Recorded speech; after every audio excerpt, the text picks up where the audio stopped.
우리 사랑하는 여러분, 두 번에 걸쳐서 은혜의 통로에 대한 설교를 하고 있습니다. 첫 번째 통로는 뭐였죠? 예배의 통로, 예배의 은혜입니다. 두 번째는 그 예배가 우리의 삶을 쓴물 마라를 단물로 엘림으로 인도하시는 치유의 은혜를 경험하는 것이다 말씀을 드렸습니다. 은혜를 경험하고 아는 사람은 반드시 하나님 앞에 감사하게 되어 있습니다. 어제 새벽에 나누었던 감사의 격은 아이작 윌튼이 한 말처럼 하나님이 거하시는 곳은 두 곳인데 첫째는 천국이고 두 번째는 뭐라고 그랬죠? 감사하는 마음이라고 그랬습니다. 우리의 마음에 감사하면 하나님이 거하십니다. 하나님이 임재하십니다. 우리 감사하는 마음 안에 치유가 일어나고 회복이 일어나는 역사가 일어나게 되는 것입니다. 우리의 인생을 살아가는데 세 가지 단계가 있다고 말합니다. 첫 번째 단계는 생존하는 단계입니다. 그냥 살아가는 거죠. 육신적인 삶이죠. 오늘 하루도 먹고 살기 위해서 생존하면서 서바이벌하는 그런 삶이 바로 생존하는 단계입니다. 근데 요즘 세상을 보면 참 생존하는 것도 쉽지 않다는 생각이 듭니다. 밥벌이가 쉽지 않고 먹고 살기가 너무나도 쉽지 않은 이전보다 팍팍한 세상, 경제적으로 어려운 세상, 물가도 고물가의 세상을 살고 있는 참 사는 곳조차 힘든 세상을 살고 있습니다. 우리 어르신들이 이민 처음 올 때 1970년대 미국의 휘발유 가격이 얼마였을까요? 1갤런당 50센트였다고 합니다. 80년대는 1갤런당 1불 50 정도였는데 어느덧 우리는 매일매일 주유소를 지날 때마다 이 급격하게 오르는 가스비에 깜짝깜짝 놀랄 때가 있습니다. 거의 5불에 육박하는 시대를 살고 있습니다. 제가 2010년에 미국 처음 왔을 때만 해도 2불 후반대, 3불 초반대 왔다 갔다 했는데 이렇게 어마어마하게 물가가 오르고 살아가는 것이 녹록지 않고 빡빡하고 힘들 줄은 몰랐습니다. 몰랐죠? 예. 제가 토렌스로 이사가 간다니까 어떤 목사님이 잘 모르면서 그런 이야기를 해요. 토렌스에는 정유 공장이 가까이 있어가지고 기름값이 싸대요. 맞아요? 정유 공장이 가까이 있잖아요. 예, 정유 공장이 가까이. 그래서 제가 그 목사님 말에 속아가지고 토렌스 가면 기름값은 싸겠구나 라고 하면서 토렌스에 딱 내려서 기름값을 봤는데 내가 살던 동네랑 큰 차이가 없어. 속았구나 싶었습니다. 아무리 정유공장이 내 동네에 있어도 기름값 싸게 해주지 않습니다. 그렇죠. 우리가 여기 토렌스 지나갈 때마다 연기가 모락모락 나는 정유공장이 바로 옆에 있는 걸 보는데도 그 토렌스 주민에게 기름값을 싸게 좀 해줘야 되는 거 아닌가 싶기도 한데 그런데 싸지를 않습니다. 최근에 경제 설문조사를 보니까 미국인의 70%가 생활비 걱정을 한다고 합니다. 그리고 68%가 인플레이션이 멈추지 않고 계속 오를까봐 걱정한대요. 우리 이제 화요일 날 뭐가 있어요? 뭐가 있어요? 대통령 선거가 있잖아요. 지금 민주당이나 공화당이나 어떻게든 이 인플레이션을 잡으려고 그렇게 선거 캠페인을 하면서 만들고 있는데 그런데 그렇게 쉽지는 않겠다 하는 생각을 우리는 하게 됩니다. 삶이 팍팍하고 힘들고 고단한데 먹고 살기가 어려운데도 감사한 것 한 가지 있습니다. 그것은 그래도 내가 살아있다는 겁니다. 죽지 않고 살아있다는 겁니다. 살아있는 것에 감사하고 살아내는 것이 대단합니다. 여러분 이렇게 빡빡하고 힘든데도 어떻게 어려운 살림에 또한 가정일하고 삶을 살고 또 하나님 앞에 헌금도 드리고 믿음 생활하는 여러분들 정말 대단합니다. 존경스러워요. 정말 대단하신 분들입니다. 우리 옆에 분에게 한번 이렇게 축복합시다. 살아주어서 고맙다. 시작. 네. 요즘 시대는요, 살아있는 것만 해도 너무너무 감사한 시대를 살고 있습니다. 인생의 두 번째 단계는요, 성공의 단계입니다. 살아있는 것뿐 아니라 우리 모두 다 성공을 꿈꾸면서 아메리칸 드림을 꿈꾸며 달려옵니다. 지금 이제 그 대통령 선거를 앞두고 있으니까 저기 국경에는요, 캐러반들이 어마어마하게 몇만 명이 줄을 서서 이 아메리칸 드림을 꿈꾸면서 그 국경을 넘기 위해서 수많은 사람들이 대기하고 있는 걸 생각하면 여러분은 얼마나 감사합니까? 시민권 받고 영주권 받고 미국의 직업 갖고 이 국경을 넘어와가지고 이렇게 참말 감사하게 미국 땅에서 풍요로운 땅에서 살고 있는 것이 얼마나 감사한가. 제가 한 번은 비즈니스를 성공한 어떤 집사님에게 신방을 갔습니다. 참 비즈니스도 어마어마하게 잘 되고 있고 정말 이분도 대단하게 이제 어렵게 이제 이민 와가지고 성공했는데 제가 그 집사님에게 뜬금없이 이런 질문을 했습니다. 집사님, 이제 보니까 참 비즈니스도 성공하고 집도 어마어마하게 크고 참 훌륭하게 성공하셨는데 집사님, 미국 와서 내가 성공했구나 라고 생각될 때가 언제입니까? 라고 물었습니다. 언제 이제 내가 미국 와서 성공했구나 라고 생각되는가 라고 물으니까 이분이 이렇게 말해요. 목사님, 저는 별다른 성공의 마음이 별로 없는데 미국에 식당 가거나 마켓 가서 물건을 계산하고 카드 결제하고 나서 영수증을 안에 얼마인지 내용이 뭔지 들여다보지 않고 호주머니에 싹 넣거나 아니면 휴지통에 싹 버릴 때 문득 내가 성공했구나 라고 생각한다는 거예요. 제가 우리 아내에게 물었어요. 여보, 당신은 그런 식당에 가거나 마켓 가면 영수증에 안에 뭐가 있는지 보냐고 물으니까 자기는 날마다 한남체인의 긴 영수증에 뭐가 하나 제대로 됐는가 돈은 잘못 계산됐는가 본다는 거예요. 당신은 성공을 안 했구나. 참 그 사소한 건데요. 참 이렇게 그 작은 돈에 별로 관심이 없고 한다 했다는 건 성공했다는 뜻이라는 걸 자기가 문득문득 옛날에 그러지 않았대. 옛날에는 뭐 팁을 잘 계산했는가, 밥값은 잘 나왔는가, 돈이 뭐 잘못 빠져나갔는가, 마켓에서 샀는데 제대로 계산은 되는가 늘 들여다보며 그거 하나 일전 뭐 일불에 막 걱정했던 내가 물건 사고 나서 어느 순간 그 영수증 안 벌고 호주머니에 집어넣고 그냥 쓱 버리고 있다면 성공한 겁니다.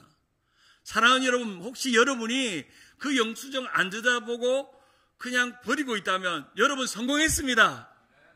아멘 한 분들은 그런 분들이에요. 우리 박용찬 집사님 그러는 것 같아요. 성공했습니다. 그러고 있으면 참 그 이야기를 들으면서 참 사소한 것 하나도 이렇게 참 감사하구나 이런 생각들을 했습니다. 비즈니스 심리학자였던 조이스 박사는 성공에 대해서 이렇게 말합니다. 성공한 사람들의 많은 사람들은 성공 후에 공허함을 느낀다고 합니다. 그래서 우리의 인생은 성공 그 이상의 어떤 것이 와야 진짜 성공했다고 느낀다는 겁니다. 그래서 많은 성공한 사람들에게 꼭 이렇게 하라고 가르치고 있습니다. 그것은 뭐냐면 오늘 하루의 일의 70%만 해도 성공했다고 기뻐하라는 겁니다. 100%가 아니라 오늘 하루 내가 계획했던, 생각했던, 내 인생에 계획했던, 아니면 1년에 계획했던 70%만 잘해도 나는 성공했구나. 그리고 매일매일 자신에게 이렇게 말하는 거라는 겁니다. 지금 나는 이대로도 괜찮은 사람이다. 한번 따라할까요? 지금 나는 이대로도 괜찮은 사람이다. 우리 옆에 분에게 당신을 보니 참으로 괜찮아 보입니다. 그렇죠. 성공하는 사람이 가장 문제는 공허함이 오는 것은 만족함이 없는 거죠. 또 다른 성공을 하고 만족하지 못하고 완벽하게 성공하게 하려고 하는 겁니다. 바로 인생의 두 번째 단계는 성공의 단계, 무언것을 이루어가는 성공의 단계입니다. 세 번째 단계는 중요함의 단계입니다. 어쩌면 우리의 모든 인생은 이 생존과 성공을 이어서 중요함으로 나아가는 단계입니다. 이것은 의미와 가치를 발견하는, 아무리 성공을 해도 삶에 의미가 없고 가치가 없으면 그 성공은 무의미한 것입니다. 아무리 생존하고 살아있어도 오늘 내가 왜 사는가, 왜 존재하는가 그 의미와 가치를 모르면 그 삶은 의미가 없는 그냥 보잘것없는 그런 낙엽 같은 인생입니다. 사랑하는 여러분, 이 세 단계 중에 여러분은 어느 단계에 와 있습니까? 첫 번째 생존의 단계입니까? 두 번째 성공의 단계입니까? 세 번째 중요함의 단계에 와 있습니까? 여러분은 어느 단계에 와 있습니까? 오늘 우리가 함께 살펴보는 신명기는 400년 애굽 종생활을 떠나 40년 광야를 지나오는 그들이 하나님이 약속하신 마지막 성공과 같은 적과 꿀로 인도하는 동안 너희가 광야 40년 동안 어떻게 생존했으며 어떻게 성공했으며 어떻게 중요한 단계로 나아가는지를 말씀해주는 지침이 바로 신명기입니다. 애굽의 노예 생활이 끝나고 광야 40년 동안의 이제 훈련과 연단의 시간이 끝나고 이제 눈앞에 가나안 땅이 보입니다. 이제 그 땅에서 우리는 성공할 것이고 모든 것을 다 이룰 것이라고 하는 그런 마음으로 그 땅으로 나아가는 이스라엘 백성들에게 하나님은 모세의 입을 통해서, 지도자 모세의 입을 통해서 너희가 가나안 땅에 들어가면 중요함을 놓치지 말아야 되는데 너희가 이 중요한 삶을 사는 방법에 대해서 이 신명기를 통해서 모세의 마지막 유언, 두 번째 율법으로 이 신명기를 우리에게 줍니다. 신약 성경에도 이 신명기가 얼마나 중요하냐면 80번이나 인용될 만큼 신약과 구약을 넘나드는 너무나도 중요한 성경이 신명기입니다. 예수님도 자주 공생애 동안 어떤 사건이 있거나 어떤 일이 있을 때 이 신명기서를 인용하면서 하나님의 말씀을 되새기면서 제자들을 가르치고 백성들을 가르쳤습니다. 그래서 어떤 신학자들은 이 신명기는 구약의 신학의 물근원이라고 말할 만큼 모든 영적인 진리와 중요한 것들이 이 신명기에서 흘러나온다라고 말할 만큼 이 신명기를 중요하게 여깁니다. 특별히 이 신명기서는 이제 출애굽 1세대들은 하나님 앞에 가데스 바네아에서 원망하고 불평함으로 다 죽어버리고 이제 모세와 여호수아와 갈렙만이 살아남았고 이제 이 새로운 세대 출애굽 2세대들이 가나안 땅에 들어가는 동안 철저하게 하나님께서 가나안 땅에서 살아가는 동안 이제 성공의 단계를 넘어 중요함의 단계로 나아가기를 원했던 것입니다. 신약 성경의 스데반 집사 아시죠?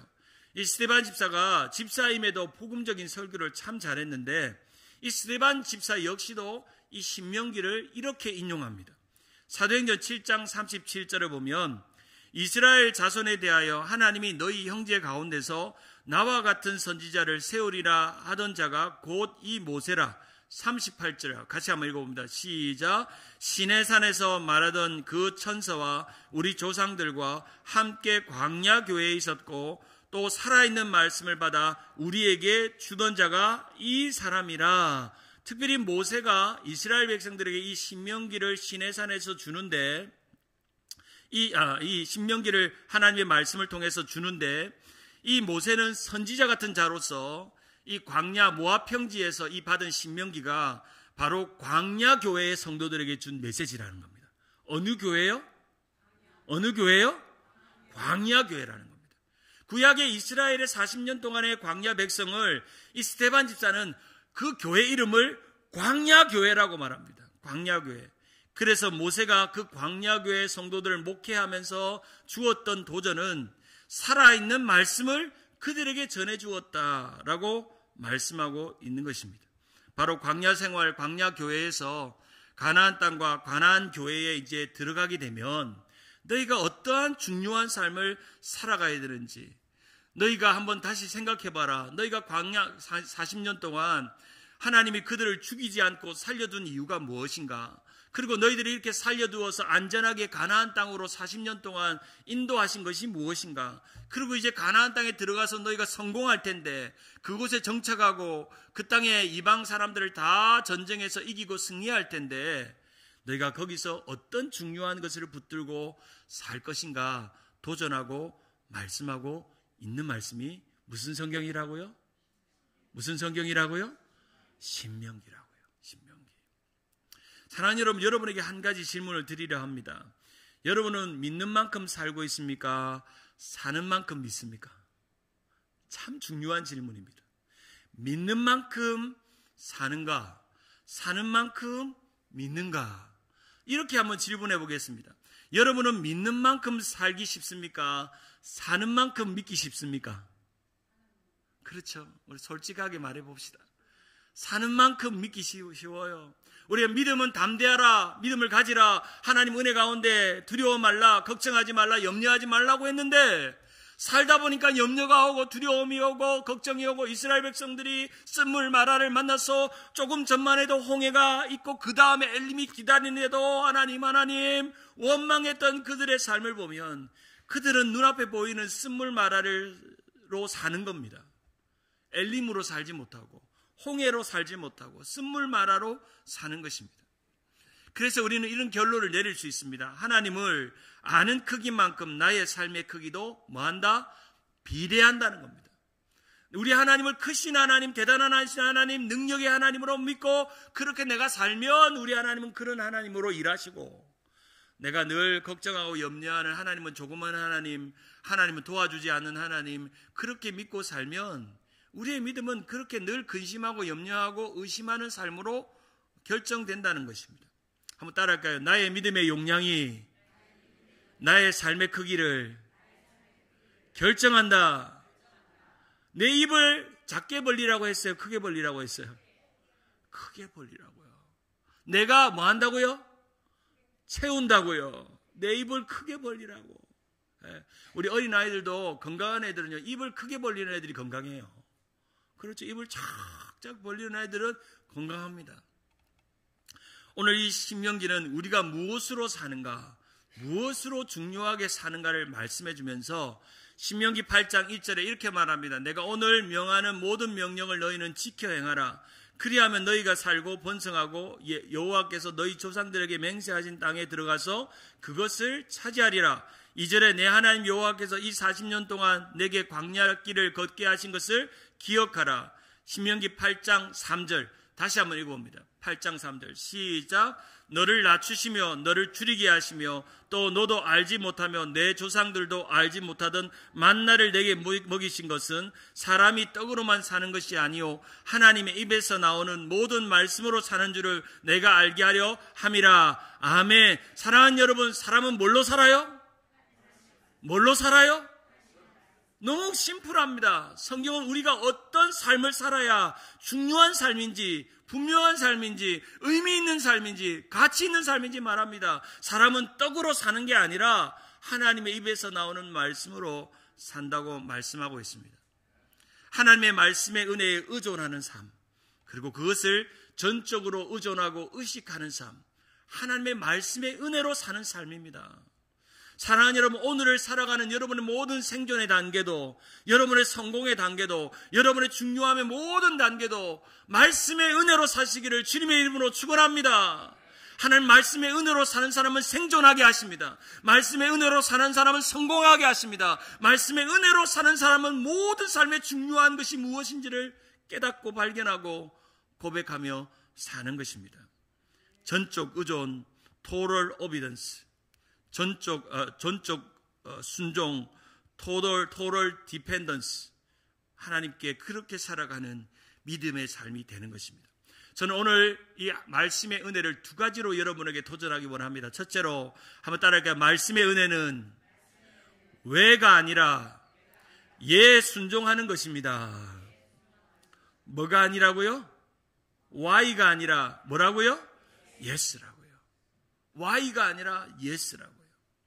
하나님께서 40년 동안 그들에게 광야 교회에서 광야 생활을 하게 하신 이유는 그들이 오로지 하나님의 말씀대로 사는 법을 훈련시키는 말씀 학교였습니다. 말씀 훈련소 신학교였습니다. 전적으로 하나님을 의존하고 전적으로 하나님을 의식하는 total obedience, total dependence, 하나님의 말씀에 의지하는 것입니다. 모압 평지에서 이 신명기를 통해서 이 모세가 했던 명령은 두 가지입니다. 하나는 하라고, 하나는 하지 마라입니다. 하라는 to keep이고 하지 마라는 not to keep입니다. 하라는 것은 하고 하지 마라는 건 안 하는 겁니다. 이 세번역 신명기 8장 2절에 1절에 보면 당신들은 오늘 내가 당신들에게 명하는 모든 명령을 잘 지키십시오. 그러면 당신들이 살아서 번성할 것이다 라고 말씀합니다. 그리고 신명기 8장 6절에 보면 같이 읽어봅니다. 8장 6절 시작. 내 하나님 여호와의 명령을 지켜 그의 길을 따라가며 그를 경외할지니라 라고 말씀합니다. 하나님의 명령을 왜가 아니라 why가 아니라 yes 라고 반응하며 고백하며 살면 하나님이 번성하고 지키시고 살게 하시고 성공하게 하시고 적과 꿀이 흐르는 가나안 땅에 들어가서 정말 의미 있게 살게 되지만 no라고 말하고 그 말씀에 순종하지 않으면 하나님께서 그들을 버리신다고 말씀합니다. 바로 하나님에 대한 순종의 태도는 yes밖에 없습니다. why가 아닙니다. 그냥 교회를 다닌다고 우리는 순종을 잘하는 사람이 되지 않습니다. 그냥 예수만 잘 믿는다고 우리는 순종한다고 착각하면 금물입니다. 오직 말씀의 은혜가 있어야 합니다. 말씀의 은혜를 받는 사람은 항상 그 말씀에 예스할 준비가 되어 있습니다. 우리가 아이들을 키울 때, 손자, 손녀들을 키울 때 참 예쁜 애들은 할아버지, 할머니가 얘야 이거 좀 할까? 하면 왜? 할머니 왜? 하면 이놈의 자식을 막 꿀밤을 만들어가지고 막 주고 싶은 것도 안 주고 싶고 꿀밤 한대. 그래서 엄마한테 그 딸에게 이야기하죠. 얘야 누구는 날마다 할머니가 말하면 왜 하는 이 청개구리 같은 애들 한 대를 그냥 똑같아요. 우리 아버지 하나님이 우리를 자식같이 여기면 어떤 자식 좋아할까요? 왜라고 말하는 자식 좋아할까요? 예라고 말하는 자식 좋아할까요? 예스. 김 집사 오늘 이것 좀 해? 예. 이 말씀대로 살아야 돼. 힘들지만 예스. 그렇게 하면 말씀의 은혜가 이렇게 내 마음 안에 들어옵니다. 신명기는 순종의 책이요 순종의 교과서라고 말합니다. 한번 따라할까? 순종하면 복이 있지만 불순종하면 복이 없다. 제가 항상 교회의 영적인 원리는 있다 없다의 원리가 있다 그랬잖아요. 순종하면 있고 순종 안 하면 없다. 말씀에 반응하면 있고 말씀에 반응 안 하면 없다. 말씀에 아멘하면 있고 말씀에 아멘 안 하면 없다. 있다 없다의 원리가 성경의 원리입니다. 성경에 이 모세가 준 율법이 하라 하지 말라 율법인데 이 율법이 613가지입니다. 몇 가지요? 613가지인데 반은 하라고 반은 하지 말란데 하라의 명령은 248개입니다. 몇 개라고요? 248개. 율법은 전체 몇 개? 613개. 자꾸 이제 암기하시라고 제가 알려드립니다. 613개가 율법인데 하라는 몇 개? 248개입니다. 248개인데 어떤 학자가 이렇게 말해요. 왜 하필이면 하라가 248개라고 생각을 해보니까 어디에 빗대어 생각을 해보니까 우리의 뼈가 몇 개일까요? 248개예요. 그래서 이 신학자가 이렇게 해석해요. 하라는 것은 우리의 뼈에 사무치게 해야 한다는 겁니다. 우리의 온몸을 동원해서 하나님이 하라는 248개는 하라는 겁니다. 그럼 반대로 자 613개 빼기 248개는 나머지 하지 말라는 몇 개일까요? 365개. 365개예요. 여러분 365개 하면 딱 생각나는 게 있죠. 1년이 365개. 그럼 하지 말라는 게 365개면 뭐라고 해석할 수 있을까요? 1년 365일 매도록 하나님이 하지 말라는 것은 하지 말라는 겁니다. 너무 간단하죠. 다시 복습합니다. 율법이 몇 개? 613개. 하라는 것은 몇 개? 248개. 뼈는 몇 개? 248개. 하지 말라는 것은 몇 개? 365개. 1년이 며칠? 365일. 그것만 기억하세요. 심플합니다. 하나님 하라는 것과 하지 말라는 것을 안 하는 것이 우리의 축복의 비결이고 온전한 비결입니다. 바로 이 말씀을 이 신명기 말씀의 2절에 이렇게 기록합니다. 내 하나님 여호와께서 이 40년 동안 내게 광야길을 걷게 하신 것을 기억해라. 한번 생각해봐라. 네가 40년 동안 무엇으로 살았는가를 생각해봐라. 구름기둥으로 불기둥으로 하나님께서 인도하시고 아말렉을 이기게 하시고 암몬 자손을 이기게 하시고 전쟁에서 승리하게 하시고 만다를 비같이 내리게 하시고 하나님께서 메추라기를 내리시고 하나님께서 먹이셨는데 그 모든 것이 무엇 때문에 너에게 그런 은혜를 해주었는가 기억해보라. Remember, 히브리어로 자카르라고 기록하고 있습니다. 여기 remember라는 것은 그냥 기억하라는 그런 의미가 아니라 You shall remember, 기억해내라는 것입니다. 그냥 remember가 아니라 You shall remember, 기억해내라. 너희가 40년 동안 무엇으로 살았는가? 사랑하는 여러분, 여러분의 인생을 한번 생각해 보세요. 여러분 몇 년 살았습니까? 예수 믿고 몇 년 살았습니까? 20년, 30년, 50년, 60년, 70년 살았습니까? 그 살아있는 모든 삶을 기억해내 보세요. 기억해내 보세요. 무엇 때문에 살았습니까? 내가 돈을 잘 벌어서, 좋은 남편 만나서, 자식 새끼들이 성공하니까, 아니면 미국 와서 내가 비즈니스를 잘해서 성공해서 내 어카운트에 돈이 많아서, 아닙니다. 생각해 보세요. 하나님의 말씀을 믿고 그저 순종했더니 하나님께서 복 주시고 건강 주시고 은혜 주시고 잘되게 하시고 사업이, 비즈니스가, 직장이 잘되게 하셔서 하나님, 우리가 그 덕에 먹고 살았습니다. 그것이 오늘 우리에게 은혜입니다. 이 신명기에는 계속해서 기억하라고 반복합니다. 신명기 5장 15절에 너는 기억하라, 내가 애굽 땅에서 종되었던 것을. 신명기 8장 18절에 내 하나님 여호와를 기억하라, 그가 내게 재물을 얻는 능력을 주셨음을. 신명기 24장 22절에 너는 애굽 땅에서 종되었던 것을 기억하라, 이름으로 내가 내 일을 행하라 명령하였노라 라고 말씀합니다. 사랑하는 여러분, 꼭 기억하세요. 여러분의 인생을 기억해보면 누구 덕으로 살았는지. 내 덕입니까? 하나님 덕입니까? 내 덕이 아니에요. 하나님의 덕인 것을 기억하는 것입니다. 하나님의 말씀을 지키는지 안 지키는지를, 순종하는지 순종하지 않는지를, 왜라고 말하는지 예라고 고백하는지, Y라고 말하는지 Yes라고 말하는지 날마다 하나님께서 우리를 지켜보고 계십니다. 말씀의 은혜를 잘 받는 사람은요, Y가 없습니다.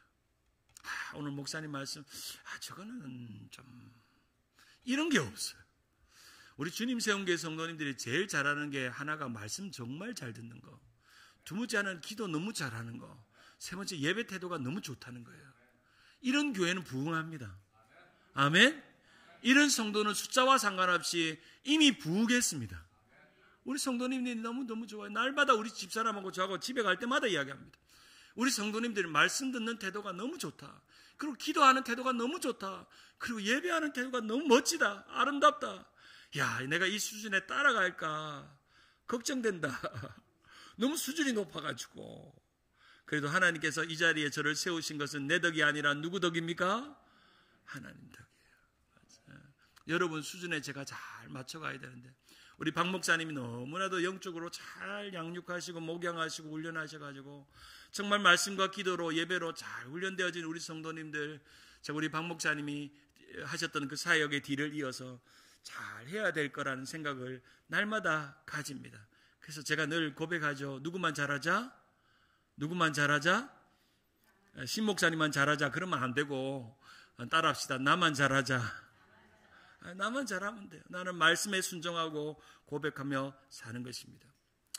오래전에 LPG 선수 중에 고진영 선수가 이제 기독교인인데, 24살에 이 고진영 선수가 1919년 4월에 LPGA 메이저 우승을 합니다. 그리고 나서 한국인 5번째로 월드 랭킹 넘버 1이 됩니다. 그 한 기자가 이 고진영 선수에게 묻습니다. 화면 한번 띄워주실까요?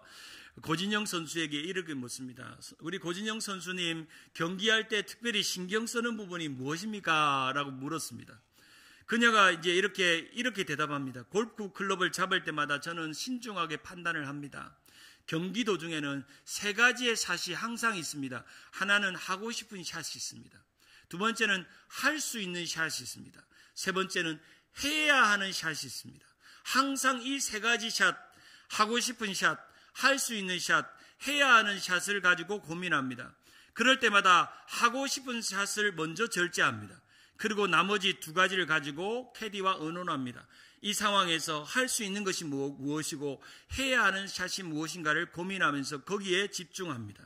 하고 싶은 샷이 아니라, 할 수 있는 샷이 아니라 해야 하는 샷을 선택할 때 나는 반드시 이 경기를 이길 때가 많았습니다. 참 멋있는 표현 같아요. 우리의 인생도 참 골프와 비슷하다고 골프 치시는 분들 늘 말하는데, 우리의 인생도 하고 싶은 것, 할 수 있는 것, 해야 하는 것 중에 무엇을 해야 될지를 날마다 생각해 보는 것입니다.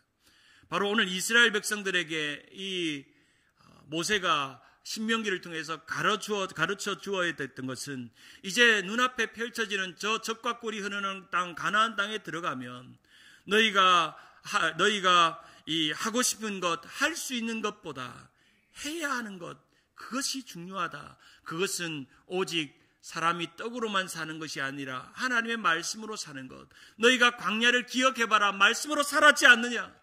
이제 가나안 땅에 들어가면 만나와 메추라기도 없고 너희들이 더 풍요로운 이 땅에서 수확하며 먹을 거며 광야에서 먹지 못했던 과일들을 먹을 것이며 그 젖과 꿀과 우유와 많은 것들을 먹을 텐데 내가 잊어버리지 마라. 광야에 무엇으로 살았는가? 바로 하나님의 말씀에 예스하면서 살았던 그 믿음으로 살았던 것을 기억하라 라고 말씀합니다. 순종에 대한 책을 쓴 앤드루 모레이는 이 순종에 대해서 이렇게 말합니다. 순종이란 하나님의 명령을 이행하며 그 뜻을 따르며 당신 자신을 하나님의 통치에 맡기는 것이다. 그 순종의 대가는 기쁨과 평안 그리고 축복이다. 순종 없는 믿음은 거짓이며 죽은 믿음이다. 순종은 행위로 보이는 믿음의 시작이다. 순종은 뭐의 시작이라고요? 믿음의 시작이라는 겁니다. 그래서 순종에는 나중에 기회를 봐서가 아니라 즉각적으로 순종하는 그 마음을 갖는 것이 중요하다. 즉각 순종 다음에는 즉각 축복의 불이 켜진다. 예스라고 말하면 반드시 하나님께서 즉각적으로 축복의 불이 켜진다는 것입니다. 한 흑인 설교 목사님이 설교 제목이 순종의 의무라고 정해놓고 이렇게 설교합니다. 만약 주님께서 저더러 돌담을 뛰어넘으라고 말씀하신다면 저는 그대로 순종할 것입니다. 이는 뛰어넘는 것은 누가 할 일이고 뛰어넘는 것은 누가 할 일이고 내가 할 일이고 넘게 해주시는 것은 누가 할 일이라고요? 하나님이 할 일이라는 것. 나는 그저 뛰어넘으라고 하면 뛰어넘을 뿐 그것을 넘게 해주시는 힘을 주시는 것은 하나님뿐이라는 사실을 기억하시길 바랍니다. 우리는 하나님의 말씀의 은혜는 왜가 아니라 why가 아니라 yes라는 것을 꼭 기억하시기를 바랍니다. 두 번째로 말씀의 은혜는 따라할까요? 말씀의 은혜는 떡이 아니라 말씀입니다. 이 광야에서 그들은 지난 세월 하나님의 말씀으로 먹고 살았습니다. 진짜죠. 말씀으로 먹고 살았잖아요. 특별히 이 광야라는 히브리어 단어는 다바르인데 다바르 한번 따라할까요? 미드바르 한번 따라할까요? 미드바르인데 이 광야라는 어원이 어디에서 나왔냐면 이 다바르라는 말에서 나왔습니다. 미드바르가 다바르에서 나왔는데 이 다바르라는 말 뜻이 뭐냐면 말하다 말씀이란 뜻입니다. 여러분 너무너무 신기하지 않아요? 히브리어 단어가 이렇게 참 재밌습니다. 이 광야는요 말씀이 들리는 곳입니다. 말씀이 들려야만 생존하는 곳이 바로 광야입니다. 다바르라는 말씀이 미드바르가 된 겁니다. 바로 그 말씀으로 생존하는 것입니다. 떡과 물로 생존하는 것이 아니라 말씀으로 생존하는 것입니다. 그래서 오늘 본문은 분명히 말씀합니다. 3절에 사람이 떡으로만 사는 것이 아니요. 사람이 떡으로만 사는 것이 아니요. 여호와의 입에서 나오는 모든 말씀으로 사는 줄을 너희가 알게 하려 함이라 라고 말씀합니다. 여호와의 입에서 나오는 모든 말씀으로 산다는 것입니다.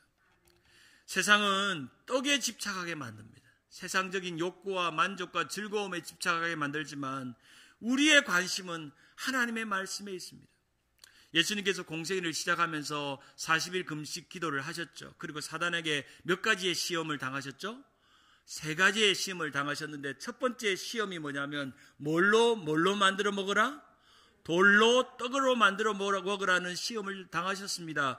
근데 예수님은 너무나도 배가 줄이고 40일 동안 너무너무 인생에 떡이 생각이 났겠죠. 인생이니까 기도하다가도 떡 먹고 싶다. 빵 먹고 싶다. 밥 먹고 싶다. 생각하셨겠죠. 예수님도 줄이셨으니까. 근데 예수님은 이 시험을 신명기 8장 3절 오늘 말씀으로 이기셨습니다. 마태복음 4장 4절에 보면 예수께서 대답하여 이르시되 기록되었을 때 사람이 떡으로만 살 것이 아니요. 같이 한번 읽어볼까요? 시작. 하나님의 입으로 나오는 모든 말씀으로 살 것이라 하였느니라 하시니라. 여기서 단호하게 거절하셨습니다. 내 인생의 사역과 삶의 목표는 떡에 있지 않다. By bread alone, on bread alone 이라고 말합니다. 떡으로만 사는 인생 아니라라고 말씀합니다. 사단은 끊임없이 우리에게 유혹합니다. 떡이 중요해. 신앙이 뭐가 중요해? 먹고 사는 게 중요하는데, 오늘 우리가 먹고 사는 게 너무너무 중요한데 왜 뭐 예배하고 섬기고 하나님 말씀 배우고 기도하고 그거 별로 중요하지 않아. 끊임없이 사단은 우리에게 그렇게 말합니다. 제가 한국에 있을 때 한번 전도에 그런 은혜를 깊이 입은 적이 있습니다. 전도 폭발 훈련 받고 이렇게 하면서 이 청년들, 교회 청년들하고 매주일마다 우리 전도를 나갔습니다. 우리 최돈승 집사님이 참 귀하게 전도하는 걸 볼 때마다 제가 그때 받았던 전도의 열정이 한 번씩 생각이 나는데, 이 전도, 노방전도를 나가면 예수 믿으세요. 예수 믿으면 구원이 있습니다. 예수는 믿으셔야 천국이 있습니다. 소망이 있습니다. 저를 보세요. 예수 믿으면 너무너무 행복합니다 하면서 제가 이제 좋은 인상으로 웃으면서 할아버지, 할머니 뭐 공원에 가서 전도하고 또 길거리 그런 전도를 했습니다. 근데 어떤 어르신이 이 젊은 청년을 바라보면서 기가 찬 얼굴로 이렇게 아래 위로 다 힐끔 쳐다보면서, 청년, 예수 잘 믿으면 떡이 나와, 밥이 나와. 집에 가서 공부나 해. 라고 말하는 겁니다. 간혹 그런 분들이 있어요. 그래서 전도지를 받고 휙 던져버립니다. 휙 던져버립니다. 집에 가서 어느 날 생각을 했어요. 예수 잘 믿으면 진짜 떡이 나오나, 밥이 나오나. 진짜 예수 잘 믿으면 떡이 나오나, 밥이 나오나. 자, 그때는 그 고민이 있었어요. 실제로 뭐 삶을 많이 살지는 않았기 때문에. 그래서 하나님 앞에 늘 기도했죠. 하나님, 예수 잘 믿어서 떡이 나오게 해주십시오. 기도했는데, 제가 인생을 살아보고 목회를 하고 삶의 많은 순환을 겪었는데 한 가지 놀라운 사실을 깨닫습니다. 예수 잘 믿었더니 떡이 나왔습니다. 할렐루야, 믿습니까? 이 고백이 여러분의 고백이면 진짜 예수 잘 믿은 겁니다. 아직도 신앙생활하면서 예수 잘 믿으면 떡이 나오나 밥이 나오나 묻고 있다면 진짜 예수를 모르는 겁니다. 예수를 잘못 믿은 겁니다. 여러분의 인생이 지난 세월을 돌아보면서 참 예수 잘 믿으니까 떡이 나왔다고 고백하고 간증할 수 있으면 여러분 진짜 예수 잘 믿은 겁니다. 사랑하는 여러분, 여러분의 자녀들에게 이 고백하셔야 합니다. 얘들아, 엄마 봐봐, 아빠 봐봐. 나는 좋은 대학 안 나오고 좋은 학벌 없어도 예수 잘 믿었더니 너희들 공부시키고 미국에서 잘 정착하고, 그리고 너희들이 볼 때 내가 대단한 재벌은 아니고 대단한 성공한 사람은 아니라도 나는 내 삶에 만족해. 난 내 삶을 행복해. 나는 작은 아파트 한 칸에 만족해. 나는 오래된 토요타 캠리에 만족해. 엄마 아빠는 만족해. 난 더할 나이가 없어. 이보다 좋을 수가 없어. 그것을 보여주는 겁니다, 아이들에게. 우리 엄마 아빠는 세상의 좋은 것들보다 하나님의 말씀으로 예배하고 기도하고 그것으로 만족하는구나. 그것이면 우리는 예수 잘 믿어서 떡이 나온 인생이 된 줄 믿습니다. 얼마나 하나님의 은혜가 충만합니까? 여러분, 유태인들이 왜 성공했는지를 많은 학자들이 궁금해합니다. 세계 인구의 0.2%가 되는 정말 소수민족입니다. 소수 백성들입니다. 그런데 그 중에는 수많은 노벨상을 타는 사람들이 나오고 세계 권력을 이끌어가고 미국 대통령 선거를 좌지우지하는 뒤에 보이지 않는 손들이 바로 주이시들, 이 유태인들입니다. 그래서 우리는 유태인들이 돌아오면 이 세상이 어떻게 바뀔지 우리는 상상할 수 없는 일들이 일어나기에 유대인들이 돌아오기를 기도해야 합니다. 그들이 돌아와야 합니다. 그들이 인생이 복음으로 뒤집어지면 우리 한국 사람이 뒤집어진 것보다 더 놀라운 강력한 쓰나미와 같은 복음의 역사가 일어날 줄 믿습니다. 그래서 우리는 예루살렘을 위해, 이스라엘을 위해, 유대인들을 위해 기도해야 되는 것입니다. 많은 학자들은 유대인들이 왜 성공했는가를 보면 그들은 이 신명기를 말씀 그대로, 문자 그대로 믿었기 때문이라는 것입니다. 이 쉐마의 말씀, 신명기의 말씀을 믿은 것입니다. 제가 예루살렘에 갔을 때 사진을 한번 보여드릴게요. 이 막벨라굴, 아브라함과 사라와 백성들이 있는 조상의 무덤에 가면 꼭 이 무덤만 있는 게 아니라 거기에서 예배하는 이 주이시들, 이 유대인들을 보게 됩니다. 사진 한번 보여주실까요? 네. 사람들이 그 무덤 앞에서 이렇게 율법 토라를 읽고 어린아이들을 계속 넘겨주세요. 어린아이들에게 가르치고 말씀을 가르치고 이렇게 가르치고 거기만 남겨주세요. 아이들을 이 어린아이나 어른과 상관없이 거기만 남겨주세요. 네, 거기만. 네. 이렇게 그곳에서 말씀을 가르치고 토라를 가르치고 가르칩니다. 저는 그냥 무덤이라고 그냥 경건하고 조용할 줄 알았습니다. 시끌벅적합니다. 막 기도를 하고 토라를 읽고 막 웅성웅성거리면서 합니다. 자, 거기 남겨주세요. 이 무덤 입구에 뭐가 있냐면 유대인들의 토라의 그런 도서관이 있습니다. 도서관이. 이렇게 화면을 한번 띄워줄까요? 그 다음 화면. 예, 거기로. 제가 빵긋빵긋 웃고 있죠. 이 책들을 끄집어서 읽고 있어요.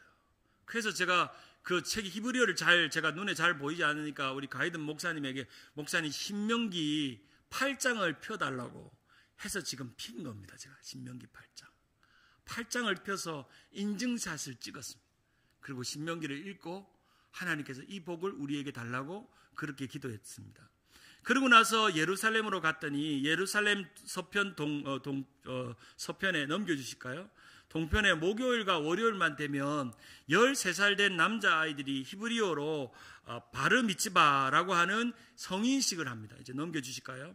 예, 넘겨주세요. 이렇게 성인식, 이것만 남겨주세요. 성인식을 하는데 13살 아이들이 양강나팔, 쇼파르라는 양강나팔을 부르고 가족들이 성전을 갈 때 이 아이를 앞세서 춤을 추면서 노래를 부르면서 이 아이가 이 성전에서 성인식을 하면서 이 아이의 임 안에는 조그만한 까만색 상자인 테필린, 말씀이 들어가 있는 상자를 들고 지금 이 아이가 들고 있는 게 뭐냐면 이 성인식 때마다 이 주이시들이, 이 랍비들이 꺼내오는 바로 이 토라함입니다. 토라함.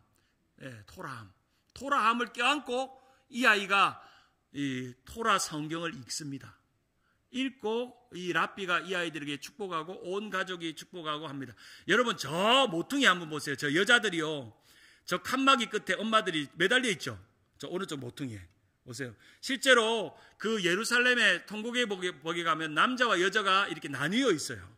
그런데 저기 매달려 있는 사람이 엄마하고 이모하고 여자들이에요. 그 성인식 할 때 여자들이 들어올 수 없으니까 저기 매달려가지고 엄마들이 어떻게 하고 울고 있어요. 울고 있어요. 제가 그 장면을 이렇게 찍었어요. 얼마나 너무 신기한 거죠. 엄마들이 저 매달려가지고 이 13살짜리 아이가 말씀으로 특별히 이 바르 미츠바는, 바르라는 것은 아들이고 미츠바는 약속이에요. 다른 말로 약속의 아들이 되었다는 뜻입니다. 여러분 이 유대인들이 참 대단한 점이 이런 점이에요. 13살 아이가 정말 하나님의 약속이 신명기를 끌어안고 율법을 끌어안고 평생을 살도록 가르치는 것입니다. 이런 장면이 너무너무 아름다운 장면이에요. 제가 목요일날 이걸 보면서도 눈물이 나더라고요. 그리고 저 칸막이 끝에서 여자들은 못 들어오니까 할머니와 이모와 또 주변에 언니와 이런 사람들이 매달려가지고 우는 거예요. 내 아들이 이제 약속의 아들이 되었다.